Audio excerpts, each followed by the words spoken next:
नमस्कार दोस्तों, मैं मंजुश्री वर्मा हमारे YouTube चैनल ज्योतिर्दृष्टि में आप सभी का बहुत बहुत अभिवादन करती हूँ। हम हमारे चैनल के द्वारा ज्योतिष के दिव्य ज्ञान को साझा करने का प्रयास करते हैं। दोस्तों, आज के हमारे इस वीडियो में हम एक बहुत ही रोचक और ख़ास विषय पर चर्चा करेंगे। आज हम हमारे कर्म और कर्मों का लेखा जोखा इस विषय पर चर्चा करेंगे। क्या है हमारे जीवन में कर्म की भूमिका, और साथ ही जानेंगे विभिन्न प्रकार के कर्मों को भी। तो चलिए दोस्तों, शुरू करते हैं और जीवन के कर्मों को समझने का प्रयास करते हैं।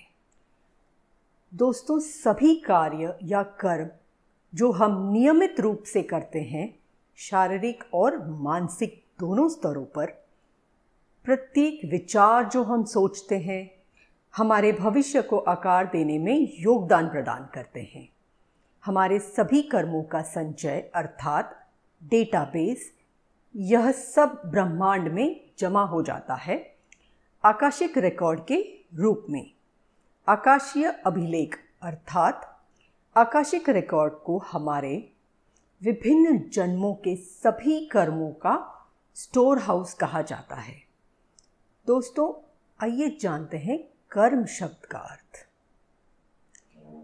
दोस्तों, कर्म शब्द की उत्पत्ति अच्छे और बुरे कर्मों की हिंदू अवधारणा पर आधारित है। दोस्तों, वैदिक संस्कृति में यह माना गया है कि सभी जीवों के जीवन चक्र अनेक होते हैं। There are multiple life cycles. इसलिए पिछले जन्मों का कॉन्सेप्ट वैदिक संस्कृति से उत्पन्न हुआ है, या इसे इस प्रकार समझ सकते हैं कि इसकी जड़ें वैदिक संस्कृति में पाई जाती हैं। वैदिक शास्त्र में यह माना गया है कि हम जो कुछ भी दैनिक जीवन में हमारे कर्म करते हैं, deeds on daily basis of our routine, Chitragupta खगोलीय लेखकार यानी कि सेलेस्टियल अकाउंटेंट, इनके द्वारा ब्यौरा अथवा नोट किया जाता है ना एक दिलचस्प बात। दोस्तों, किसी भी व्यक्ति के जन्म के समय कुंडली में ग्रह की स्थिति हमें उसके पिछले कई जन्मों के कर्मों के बारे में कई बातें बताती है। कुंडली की इन बातों को समझने के लिए ज्योतिष के सिद्धांतों का गहन ज्ञान होना बहुत अधिक आवश्यक है। ज्योतिष शास्त्र के अनुसार जैसा बोओगे वैसा काटोगे। जातक को अपने पिछले जन्मों के सभी कर्मों के आधार पर अपने जन्म का फल भोगना पड़ता है। आपके पिछले जीवन के कर्म वर्तमान जीवन के अर्थात इस जीवन के या आपके भविष्य जीवन क्रम को निर्धारित करते हैं।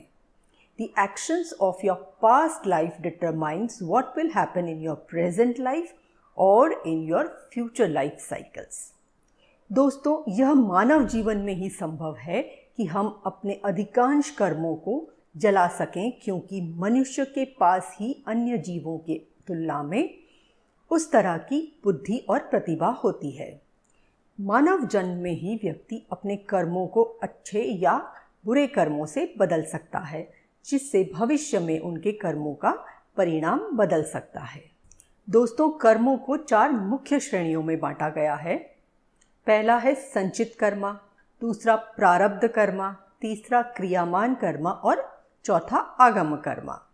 चलिए दोस्तों, प्रत्येक कर्म को समझने का प्रयास करते हैं। सबसे पहले बात करते हैं संचित कर्मा की। क्या है संचित कर्मा, आइए जानते हैं। संचित कर्म हमारे पिछले सारे जन्मों के जीवन काल के हमारे सभी कर्मों का संपूर्ण लेखा है, अर्थात डेटाबेस है। हमारे कर्मों का संपूर्ण विवरण हमारे संचित बैंक में सुरक्षित रहता है। The entire balance sheet of our deeds is preserved in the bank of संचित कर्म। संचित शब्द का अर्थ है संग्रह अर्थात accumulation। इस प्रकार संचित कर्म हमारे पिछले सारे जीवन काल के हमारे सभी कर्मों का संचय या समूह है। हम इसे अपने अतीत, वर्तमान और भविष्य के जीवन में अपने सभी कर्मों के सागर के रूप में संबोधित कर सकते हैं। दोस्तों, राशि चक्र के 5वें भाव से हम सभी अच्छे कर्मों अर्थात पूर्व पुण्य को देख सकते हैं। 5वां भाव पूर्व पुण्य को दर्शाता है। नवे भाव से हम संचित अच्छे कर्मों से व्यक्ति के भाग्य को देख सकते हैं। नवा भाव व्यक्ति के भाग्य को दर्शाता है। अब बात करते हैं प्रारब्ध कर्म की। प्रारब्ध कर्म का अर्थ है वर्तमान जीवन काल, प्रेजेंट लाइफ। प्रारब्ध में वे फल शामिल है जो पक चुके हैं और आपके पिछले कर्मों के परिणाम जो वर्तमान जीवन काल में अनुभव किए जा रहे हैं। इसके अनुसार व्यक्ति अपने पिछले कर्मों के परिणाम स्वरूप कठिनाइयों का सामना कर सकता है अथवा आनंद ले सकता है।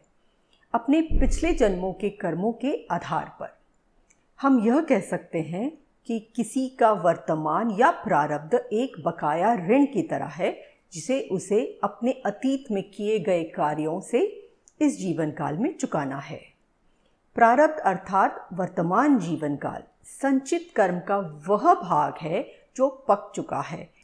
व्यक्ति को अपने अतीत के कर्मों के फल के आधार पर अच्छे और बुरे अनुभव को इस जीवन काल में भोगना होगा।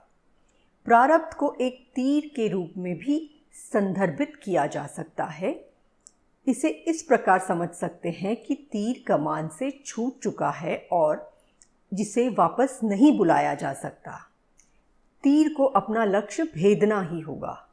ज्योतिष में प्रारब्ध को छठे भाव और छठे भाव के स्वामी से देखा जाता है। कुंडली में छठे भाव का स्वामी कुंडली में जहाँ भी स्थित हो उस स्थान के द्वारा परिभाषित कर्म से व्यक्ति को गुजरना ही पड़ता है। व्यक्ति को दोनों ही अच्छे और बुरे फलों को भोगना पड़ता है। अब बात करते हैं क्रियामान कर्म। क्रियामान कर्म वह कर्म है जो वर्तमान में हम करते हैं। सचेत प्रयास करने और अच्छे कर्म करने से भविष्य में अच्छे फल मिलेंगे। बेहतर भविष्य के लिए पहले किए गए कर्मों या कार्यों में कुछ हद तक बदलाव किया जा सकता है। क्रियामान कर्म को इच्छाओं, विचारों और कार्यों का एक संग्रह कहा जाता है जो हमारे भविष्य का निर्धारण करेंगे।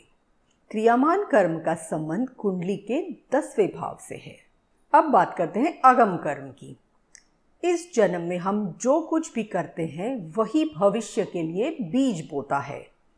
इन कर्मों के परिणामों को भविष्य में भोगना होगा, या तो इस जन्म में या फिर बाद के जीवन काल में। आगम कर्म वे कर्म हैं जिन्हें हमें विचारों और कार्यों के माध्यम से नियोजित किया जा सकता है, जिससे भविष्य के लिए निर्णय लिया जा सकता है। इन कर्मों को आपके द्वारा नियंत्रित किया जा सकता है। यहाँ हम यह कह सकते हैं कि तीर ने अभी तक धनुष को नहीं छोड़ा है, अतः हम कह सकते हैं कि मनुष्य ही भविष्य विधाता है।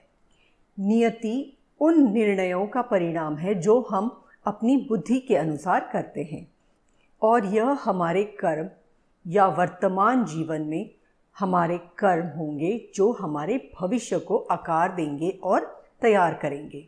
इसलिए हमारे जीवन में कर्म का बहुत अधिक महत्व दिया गया है। तो दोस्तों, आज हमने ज्योतिष में कर्म और कर्म के विभिन्न प्रकारों को समझा। हमारे आगामी वीडियोस में हम ज्योतिष के एक और दिलचस्प विषय पर चर्चा करेंगे। दोस्तों, आपको ये हमारा वीडियो कैसा लगा हमें ज़रूर बताएं। दोस्तों, अगर आपको हमारा वीडियो पसंद आया तो इसे ज़रूर लाइक करें, शेयर करें और सब्सक्राइब करें। दोस्तों, यदि आप ज्योतिष के किसी अन्य विषय पर जानकारी प्राप्त करना चाहते हैं तो आप हमें कमेंट करके ज़रूर बताएं। हम उस विषय पर वीडियो बनाने का प्रयास करेंगे। वीडियो देखने के लिए आप सभी का बहुत बहुत धन्यवाद।